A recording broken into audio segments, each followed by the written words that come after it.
Ahora tenemos el gusto de recibir aquí en los estudios de RPP a Marisol Espinosa. Ella es candidata al Senado Nacional por Alianza para el Progreso con el número 2. Ella, recordemos, fue congresista por Piura. Fue también primera vicepresidenta durante el gobierno de Ollanta Humala. Le agradecemos por su visita. Señora Espinosa, bienvenida. Muchísimas gracias. Muy buenos días a todos los oyentes de Radio Programas, a la señorita Mávila y a usted, Carlos. Muy buenos días. Gracias por acompañarnos. Ahora, hemos leído unos comentarios suyos para empezar respecto a lo que ha planteado la Federación Nacional de Trabajadores Petroleros y Afines del Perú, FEMPETROL, con respecto a lo que dijo acá la ministra de Economía, ¿no?, como primicia, al considerar que las declaraciones de ella sobre una presunta entrega de 17.000 millones de soles a Petroperú iba a generar efectos negativos en el mercado financiero, que había pues que parar esto, ¿cierto? Ahora, usted, señora Espinosa, ¿qué opina al respecto? ¿Usted está de acuerdo con esta declaración? ¿Cree usted que la ministra de Economía debe permanecer en el cargo luego de lo que ha declarado sobre Petroperú? Bueno, en principio, el tema de Petroperú es un tema de defensa del patrimonio nacional. Hay que señalar una falsedad en torno a las declaraciones de la ministra. Primero, que la ministra se refiere a una deuda de 17.000 millones. Creo que el pueblo peruano tiene que saber que Petroperú se construyó, se modernizó buscando fondos en el exterior. Es más, hay una deuda que cumplir el 32 y el 47, porque se financió la refinería con bonos. Y las declaraciones que ha realizado la ministra sobre Petroperú, que además son de manera irresponsable e improvisada. ¿Cuáles de todas? La que ha dicho de que hay que reestructurar Petroperú, que debe 17.000 millones. Primero, decirle que la empresa o la modernización se financió con bonos en el exterior y esos bonos hay que pagarlos y hay que cumplirlos. ¿Cómo se financia y cómo se pagan los bonos? No con presupuesto del Estado. En ninguna parte del presupuesto de la República está otorgar dinero a Petroperú. ¿Pero por eso mismo cree usted que la ministra debe renunciar? Tiene que dar un paso al costado, porque alguien que no conoce la realidad de su país, alguien que no se ha ensuciado los zapatos, no conoce, nunca ha ido a la refinería, tiene que ir a hablar con los trabajadores, mostrar transparencia, porque además, como con un decreto de urgencia se va a enfrentar a una ley con la cual se creó Petroperú y las leyes que han modernizado la refinería. Un decreto de urgencia, por principio básico de derecho, no está sobre una ley. Tendría que ir a derogar la ley, por lo tanto tendría que ir a hablar con los congresistas, trabajar un tema transparente, invitar al alcalde de Talara, que ya se ha pronunciado en contra, la gente de Loreto. Petroperú abastece. Petroperú no es un tema de escindir la empresa, como ha señalado la ministra, descuartizarla y venderla. No es un tema de negocio inmobiliario. ¿Cuáles son las soluciones entonces para Petroperú? Porque primero, los rescates parecieran ya ser insostenibles. A ver, en principio, nunca he visto que un accionista de una empresa vaya contra su propia empresa. Accionistas de la empresa son tanto el Ministerio de Economía como el Ministerio de Energía y Minas. Creo que hoy el Defensor del Pueblo ha convocado a una sesión de trabajo y espero que puedan plantear una solución. Ahí es básicamente reperfilar la deuda, porque además es absurdo. Escuché a un ministro de Economía decir que se puede hacer un edificio mellizo al costado del edificio de Petroperú. El edificio de Petroperú costará 200 millones. ¿Con eso van a salvar la empresa? Definitivamente que no, sino que van a destrozar la moral de los trabajadores, que además se han vertido hay una serie de mitos sobre la empresa, pero que básicamente creo que aquí es un tema de defensa del patrimonio nacional. Como un Estado que invierte en una modernización de una refinería, al final la quiere descuartizar, venderla en pedacitos, cuando hay un estudio técnico, el estudio Wood Mackenzie, que se hizo precisamente para la modernización de la refinería y recomienda integración vertical. ¿Qué significa? Que los lotes tienen que ser administrados por Petroperú. Y aquí sí, la Contraloría, y espero que el Congreso de la República también asuma el tema de investigación, porque a Sabia se le entregaron 95 plataformas petroleras y solo ha devuelto 53. ¿Dónde se quedaron el resto de plataformas? ¿Cómo califica el hecho, señora Espinosa, de que ha habido constantes cambios en la conducción de Petroperú, ¿cierto? Sí. Si no me equivoco, en los últimos 3 meses hemos tenido 4 presidentes. 4 presidentes en los últimos 3 meses. Creo que estoy en lo cierto, ¿no? Perfecto. Ha tenido en los últimos 5 o 6 años casi 15 y en los últimos 3 meses 4 presidentes. Ajá.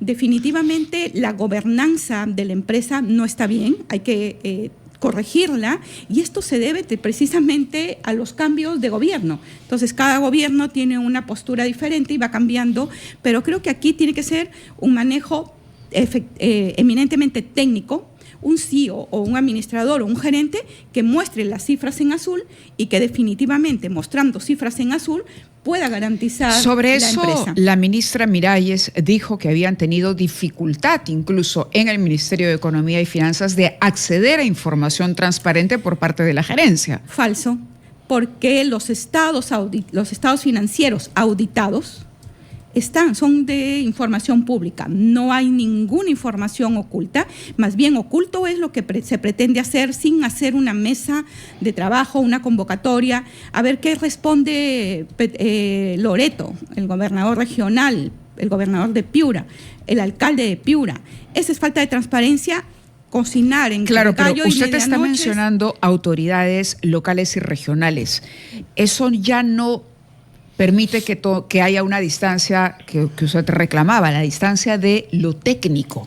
Es decir, evidentemente, una autoridad local o regional va a tener una posición de antemano, pero lo importante aquí es tener los papeles y el diagnóstico. Me parece que para todos es que algo hay que hacer con Petroperú, que ya no sea inyectarle capital sin que pueda la empresa autosostenerse, pero además poder empezar a pagar sus deudas. A ver, Petroperú, antes de las declaraciones de la ministra, y creo que el señor Narváez mostró las cifras en azul, ha estado pagando sus deudas. Cuando ha llegado la ministra, lo que ha hecho es generar un pánico financiero que ha hecho bajar los bonos del 82 al 72%. Permítanos, perdóneme que le interrumpa ahora, pero está empezando a desarrollar ideas que creo que será mejor cumplir con los anunciantes para que usted tenga el tiempo y ya no interrumpirla en ese desarrollo. Continuamos conversando con Marisol Espinosa, candidata al Senado por Alianza para el Progreso, sobre un tema en particular, que es la situación de Petroperú. Esto a raíz de declaraciones que hiciera aquí en Ampliación de Noticias la ministra de Economía y Finanzas. La ministra describió la situación de la empresa petrolera como una situación de insolvencia operativa, estrés de liquidez y un riesgo inmediato de default técnico. La pregunta es, ¿cuál será el futuro de la empresa petrolera cuando se habla ya de un decreto de urgencia para hacer cambios drásticos en Petroperú, empezando por no continuar inyectando capital, inyectando dinero? El Ejecutivo, dijo la ministra Miralles, no tiene previsto realizar ninguna inyección económica a favor de la empresa de Petroperú y se requiere un cambio profundo en la gestión y gobernanza. Marisol, usted estaba respondiendo justamente a este anuncio y yo le decía que hasta cuándo se podía seguir inyectando dinero a Petroperú sin que la empresa en algún momento nos empezara a dar resultados en azul, sobre todo para poder pagar no solamente sus gastos operativos, sino las deudas que ha ido asumiendo. A ver, en principio, la empresa no está quebrada como lo intentan hacer aparecer. No está quebrada. Pero no sobreendeudada, podríamos decir. Está sobreendeudada, pero está a largo plazo. No puede un gobierno de transición. ¿Estás segura de lo que está diciendo? ¿No está quebrada? Estoy totalmente segura. No está quebrada porque sus activos superan sus montos de deudas. Es como alguien que tiene una casa que cuesta 250,000 soles. Quieres descuartizar la casa y venderla en pedacitos para pagar una deuda de 40,000 soles. Así, es tal cual lo que quiere hacer el gobierno de transición. Descuartizar una empresa, escindirla, dejarla de hacer rentable, generar pánico financiero, generar desabastecimiento. Y Apucallpa ha tenido hace unas semanas problemas por el abastecimiento, porque Petroperú es la única empresa que llega a la selva y compra petróleo con IGB y lo lleva a la selva sin IGB, porque la ley de la selva garantiza que no se pague el IGB. Ahí nada más son como 5.000 millones que el Estado debería devolverle, el Estado, a Petroperú, por lo que significa crédito fiscal. No se lo devuelve. ¿Cuál es la deuda total del gobierno peruano a la empresa Petroperú? 20.000 millones de dólares. Entonces, es definitivamente falsa las afirmaciones que hace la ministra.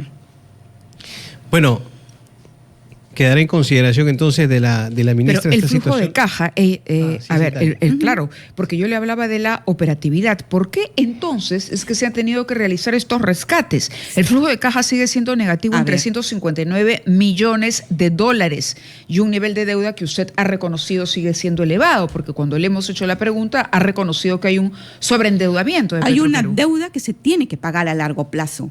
No en un año, no en 2 años, es al 2032 y al 2047, así está estipulado cuando se hacen los bonos para Petroperú. No se ha usado un sol del presupuesto nacional para modernizar la empresa. Y sin embargo, si se vende y la vendes como chatarra porque la vas a escindir, eso va a bajar el precio de sus activos.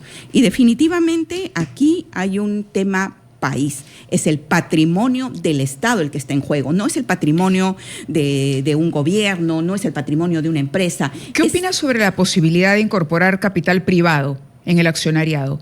No hay problema, se puede incorporar capital privado. Lo que tendrías que hacer es trabajar una propuesta que permita al Estado mantener todavía el control, porque de eso depende la política energética del país. Y ya esto se ha quedado demostrado en el COVID. ¿Quién atendió a las Fuerzas Armadas, a las fuerzas policiales con combustible? Fue Petroperú, ningún privado lo va a hacer. Sí. Señora Espinosa, permítame tocar otro tema ya vinculado con la campaña propiamente dicha. Y la verdad que las últimas encuestas no han favorecido para nada a su líder, el señor César Acuña. No está en los primeros lugares de la intención de voto.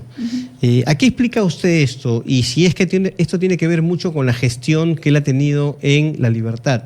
Usted sabe que ha sido muy criticado César Acuña por no asumir un papel de liderazgo en La Libertad, irse varias veces de vacaciones cuando la situación era terrible, y sigue siendo terrible obviamente en el tema de la inseguridad, pero da esta imagen, creo que usted tampoco lo va a negar, esta decisión da una especie de imagen de frivolidad de parte del señor Acuña. ¿Usted por qué cree que no pega hasta el momento en la preferencia? Bueno, todavía la campaña electoral está empezando. Vamos a trabajar, todos estamos trabajando, y definitivamente no olvidemos que los primeros que siempre están en las encuestas no terminan precisamente ganando las elecciones. Pero eso no ha sido el caso de Acuña en las anteriores elecciones. Este es un tema... Por eso le pregunto, ¿no cree usted que ha tomado decisiones equivocadas en su momento, ¿no? Que le han quizás hecho tener una imagen de rechazo en la población? Bueno, definitivamente, mediáticamente ha tenido que enfrentar situaciones complicadas, pero no precisamente han sido situaciones en las cuales él se ha puesto el hombro y el pecho para sacar recursos para irse cada rato región. De vacaciones, ¿le parece correcto? A ver. Y no me va a decir que no, ¿eh? A ver, era un periodo en el que él consideraba que podía hacer uso de sus vacaciones, ¿no? Pero digo el momento, o sea, él es el gobernador regional, la situación de inseguridad en La Libertad está terrible. Él ha enfrentado la situación, ha estado allí en el momento cuando ha estallado las bombas, cuando ha estado enfrentando, ha conseguido recursos para garantizar el tema de mejorar la infraestructura en todo lo que significa Trujillo. Bueno, vamos a seguir conversando seguramente cuando empiece ya a calentar un poco más la campaña electoral. Son las 9:27, le agradecemos que haya estado con nosotros esta mañana, sobre todo atendiendo nuestras preguntas sobre la situación de Petroperú. Creo que es bueno e importante que el Perú conozca las dos partes, porque defender Petroperú no es defender solo una empresa, es defender el patrimonio del país, es defender la seguridad alimentaria, es defender el transporte y es defender un patrimonio que no se puede puede descuartizar para venderlo como si fuera un negocio inmobiliario. De acuerdo, muchas gracias por estar con nosotros y compartir esa opinión que para muchos puede resultar bastante polémica por la información que manejamos sobre Petroperú.